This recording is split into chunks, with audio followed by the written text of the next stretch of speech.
The Taj Mahal isn't just a building. It's a story written in solid marble, a symphony of architecture, and, well, it's probably the most magnificent promise ever kept. So let's step inside and uncover the secrets behind this eternal masterpiece. At its very core, this whole incredible monument begins with a single, powerful human emotion: love. It was born from a vow, a promise made by a grieving emperor, Shah Jahan, to his beloved wife, Mumtaz Mahal, right as she was dying. He promised her he would build a tomb the likes of which the world had never seen. And believe me, that one promise kicked off one of the most ambitious construction projects in all of human history. It all started right there, with that single, powerful vision. Just look at this timeline. From that vow in 1631 to the final touches in 1653, we're talking 22 years. This wasn't just a project. It was the life's work of an entire generation, a true marathon of artistry and dedication. And it took an absolutely staggering number of people to pull it off. 20,000. That's 20,000 artisans, laborers, and craftsmen from all across the Mughal Empire and even beyond. They were all brought together under the chief architect, a man named Ustad Ahmad Lahori, who basically had to command a literal city of creators to bring this vision to life.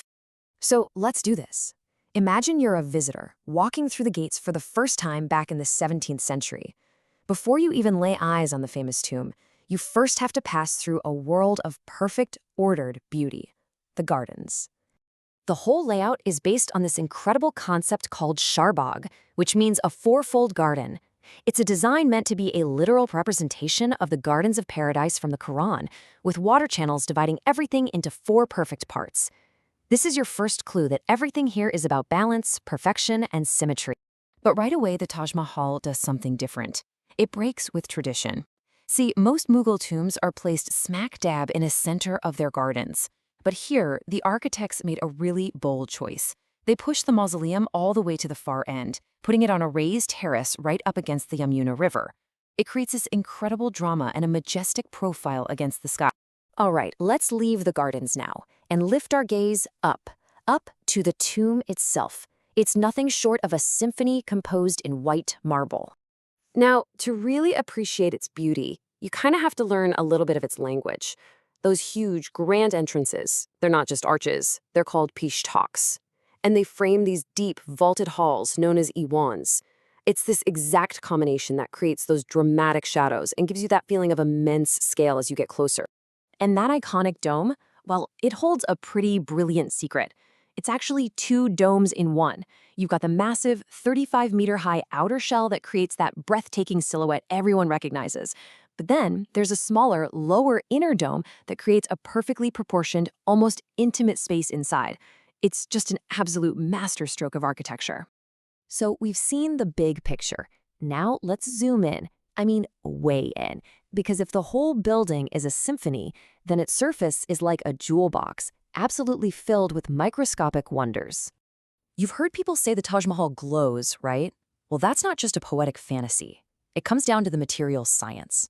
The builders chose this very special translucent marble from a place called Makrana. And this stone doesn't just reflect light, it kind of absorbs it, giving the whole building this ethereal quality that literally changes with the light of the sun and the moon. And inlaid into that glowing marble are actual treasures from all over the world. The walls are decorated with semi-precious stones, each one brought from a different corner of the known world. You've got blue lapis from Afghanistan, green jade from China. The walls themselves are like a map of the empire's power and reach. The technique they used is called parchinkari, and honestly, it's just mind-bogglingly precise.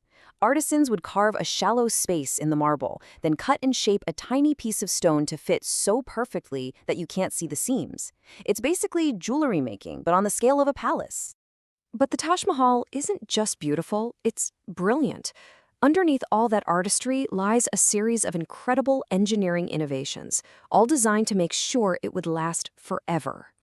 Let's start with those 4 towering minarets that frame the main tomb.